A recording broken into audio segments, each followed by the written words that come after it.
최화영이 직접 두꺼비 수저를 보는 순간 30년간 완벽하게 숨겨온 그 여자의 얼굴에서 핏기가 한순간에 싹 사라졌어요. 네, 드디어 터졌습니다. 최화영이 친아들을 손수 보육원에 버려놓고 그 아들이 바로 자기 눈앞에 서 있는 강백호라는 진실이 병원 복도 한가운데서 전부 폭로되는 그 장면 여러분은 보셨나요? 오늘 회차는 그야말로 인과응보라는 단어가 살아 숨쉬는 에피소드였거든요. 30년의 거짓말이 단 하나의 수저로 무너져 내리는 순간이었습니다. 이번 회차의 첫 장면은 마대창 회장의 서재에서 시작돼요. 정숙희가 마 회장에게 자몽 주스를 건네는 장면인데요. 겉으로 보면 그냥 며느리가 시아버지께 건강 음료 한 잔 갖다 드리는 흔한 장면처럼 보이거든요. 근데 이게 보통 장면이 아니에요. 마 회장이 주스를 마시자마자 가슴을 움켜쥐며 쓰러지는데 바로 그 순간 최화영이 마치 기다렸다는 듯이 문 밖에서 뛰쳐들어오는 거예요. 타이밍이 너무 절묘하죠? 우연이 아니에요. 이건 처음부터 끝까지 최화영이 설계한 덫이었거든요. 자몽이라는 과일, 사실 고혈압 약을 복용하는 사람에게는 굉장히 위험한 금기식품이에요. 자몽에 들어있는 특정 성분이 고혈압 약의 성분 대사를 방해해서 약 농도를 비정상적으로 높이거든요. 최화영은 바로 이 사실을 알고 있었어요. 즉, 최화영이 먼저 정숙희에게 건강에 좋은 즙이라고 슬쩍 귀띔을 해줬을 가능성이 굉장히 높아요. 모르는 정숙희는 순수한 마음으로 시아버지께 갖다 드렸겠죠. 그리고 마 회장이 쓰러지자마자 최화영은 달려들어 저 여자가 일부러 독을 먹였다 고 소리치는 거예요. 이건 단순한 모함이 아니에요.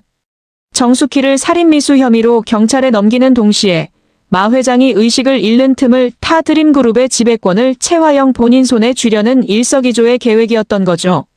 30년 넘게 드림그룹을 차지하기 위해 거짓말과 음모를 쌓아온 여자답게 이번 계획도 아주 정교하게 짜여 있었어요. 그런데 최화영이 간과한 게 하나 있어요. 아무리 완벽한 계획이라도 자기 자신이 저지른 과거의 죄악은 언제나 빈틈을 만들어낸다는 것. 최화영이 30년 전에 버린 그 아이가 바로 지금 이 순간 그 빈틈을 찌르기 위해 준비하고 있었거든요. 이번 회차에서 가장 충격적인 건 사실 현재 신이 아니라 과거 회상 신이에요. 1995년으로 돌아가는 이 장면이 드라마 전체의 뿌리를 보여주는 핵심 장면이거든요. 30년 전의 최화영, 어떤 상황이었냐면요. 최화영은 두 남자 사이에서 임신을 하게 돼요. 한 명은 드림그룹의 후계자인 마동석, 그리고 또 한 명은 이강혁이에요. 아이의 진짜 아버지는 마동석이 아니라 이강혁이었는데 당시 최화영은 마 회장한테 임신 소식을 알렸고 마 회장은 당연히 마가의 핏줄이 태어날 거라고 믿었던 거예요. 그래서 마가의 가문을 상징하는 아주 귀한 두꺼비 도장 문양을 최화영에게 줬어요. 드림그룹의 후계자를 잉태했다는 증표였던 거죠. 근데 여기서 최화영의 머릿속에 엄청난 공포가 찾아왔어요. 아이를 낳고 나서 혹시라도 유전자 검사를 하게 된다면 마가의 피가 한 방울도 섞이지 않았다는 사실이 들통나면 마 회장은 두말할 것도 없이 최화영을 가만두지 않았을 거예요. 목숨이 위험한 상황이었죠. 그래서 최화영이 선택한 방법이 너무나도 잔인해요. 아이의 친아버지인 이강혁에게조차 비밀로 한 채 의사와 공모해서 아이가 뱃속에서 사산됐다는 거짓말을 꾸며냈어요. 그리고 실제로 낳은 아이를 마가의 가문 증표인 두꺼비 수저와 함께 보육원에 몰래 버렸어요. 이 행위가 얼마나 무서운 이중성인지 아시겠어요? 최화영은 마가의 후계자를 낳은 척 가문의 신뢰를 얻으면서 동시에 진짜 친아들은 흔적도 없이 지워버린 거예요. 이 두꺼비 수저가 훗날 자신의 발목을 잡을 거라고는 꿈에도 상상 못했겠죠. 그리고 그 버려진 아이를 우연히 거두어 키운 사람이 한영자였고 그 아이가 자라 강백호가 된 거예요. 생각해보면 정말 소름 돋지 않나요? 최화영은 드림그룹을 차지하겠다는 욕심 하나로 자기 친아들을 직접 손으로 버렸어요. 그리고 그 친아들을 알아보지도 못한 채 수십 년 동안 원수처럼 대해온 거예요. 이 인과의 고리가 이번 회차에서 완전히 닫히는 거거든요. 여러분은 어떻게 생각하세요? 최화영이 30년 전에 한 선택, 여러분이라면 이해할 수 있으신가요? 살아남기 위해서라면 친자식도 버릴 수 있다는 그 논리가 공감이 되시나요? 아니면 그냥 괴물 같다는 생각이 드시나요? 댓글에 솔직한 생각을 남겨주세요. 현재로 돌아와서 드림그룹 회장실 앞 복도. 강준호가 오장미를 막아서며 아주 뻔뻔하게 비웃는 장면이 나와요. 강준호라는 인물, 이 드라마에서 최화영 못지않은 악역이에요. 근데 최화영이 계산적이고 냉철한 악당이라면 강준호는 조금 다른 종류의 나쁜 놈이에요.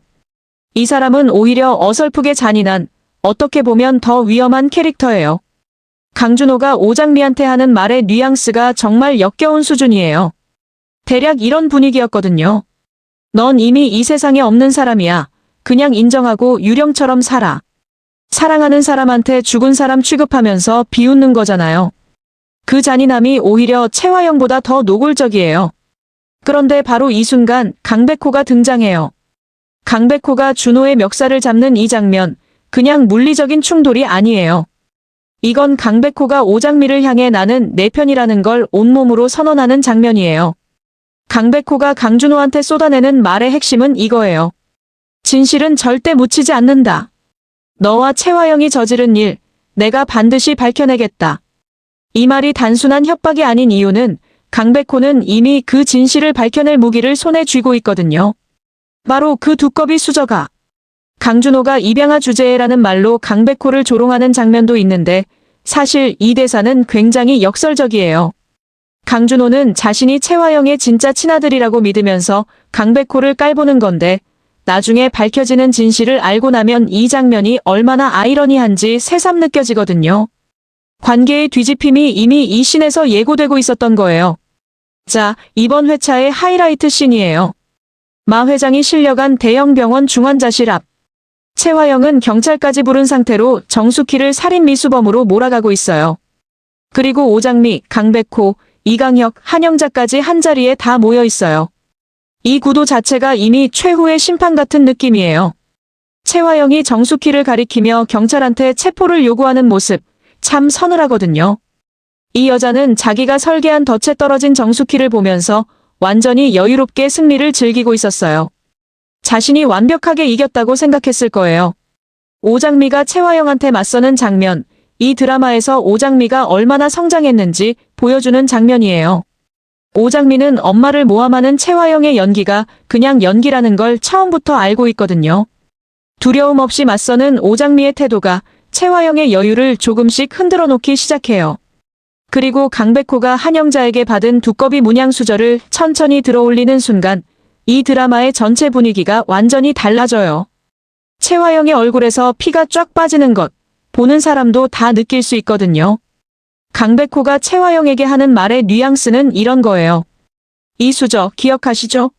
마 회장이 당신이 임신했을 때 줬던 가문의 상징이잖아요. 근데 이게 왜 제 손에 있을까요?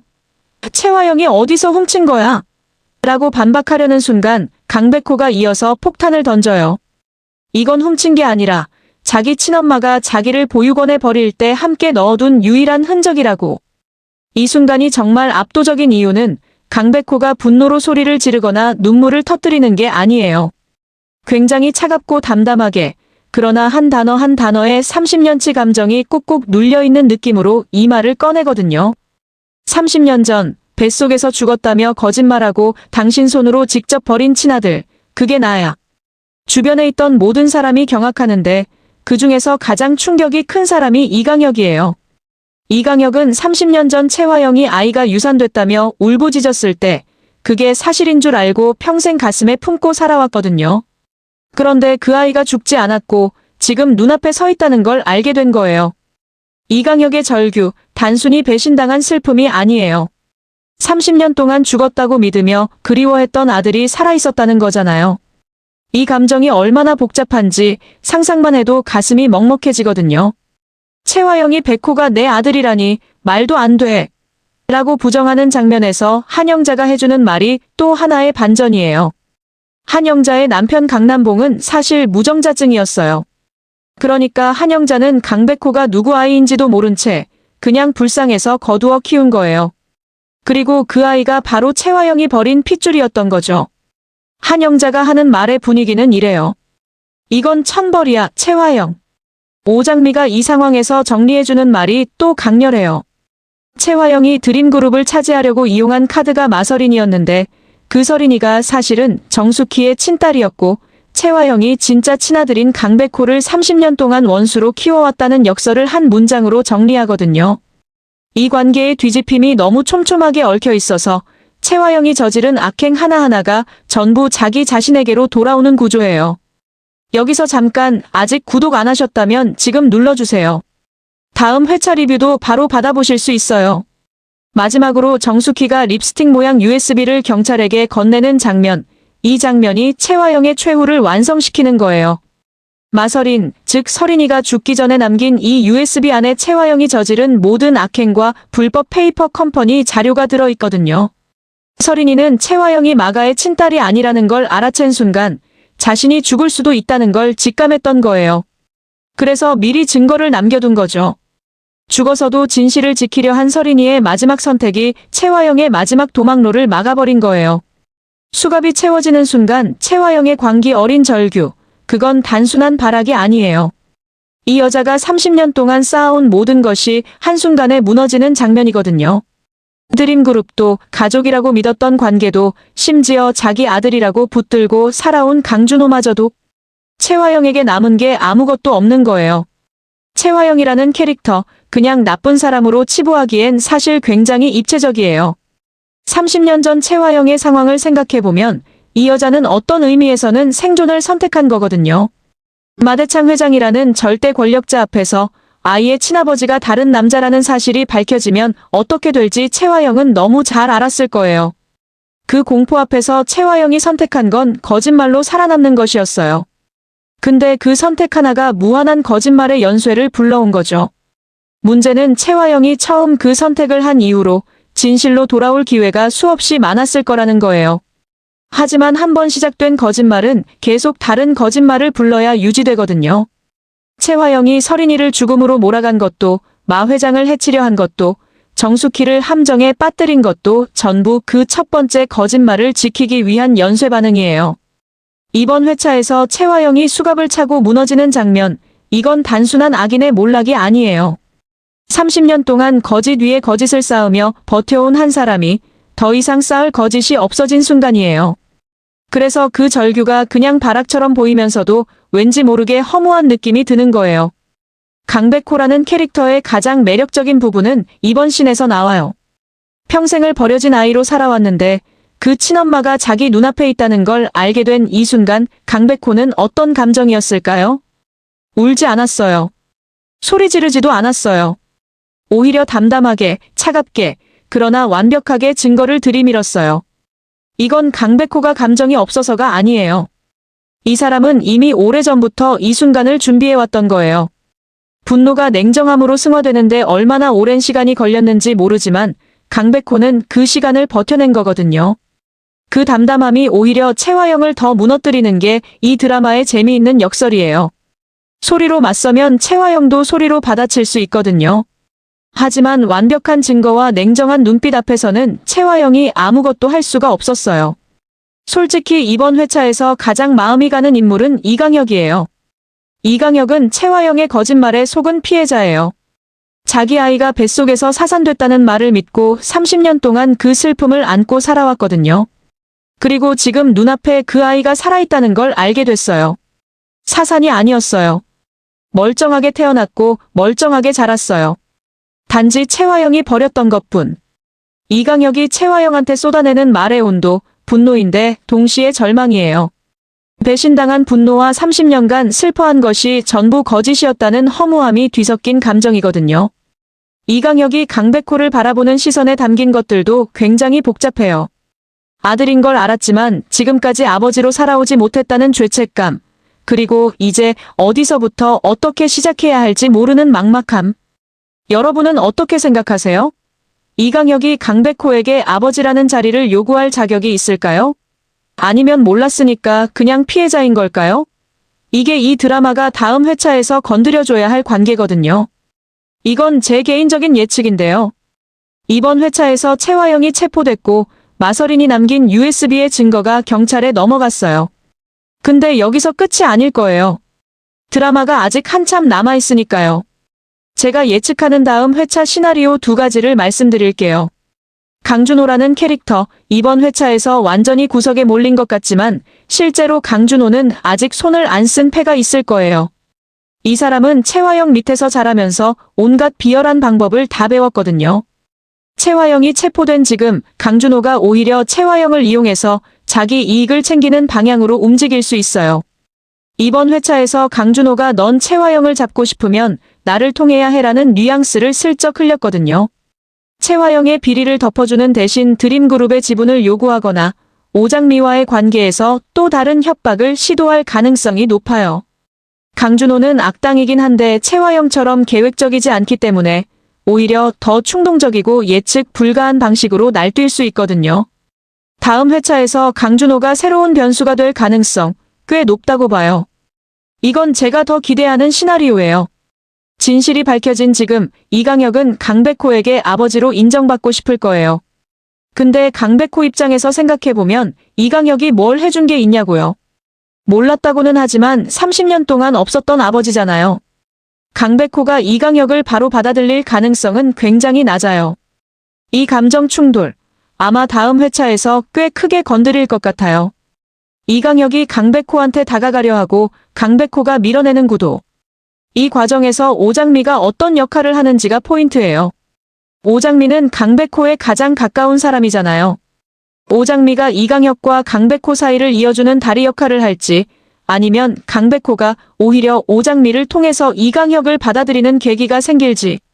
이번 회차의 복선 중 이강혁이 강백호를 바라보는 눈빛, 그 안에 죄책감과 그리움이 동시에 담겨 있었거든요.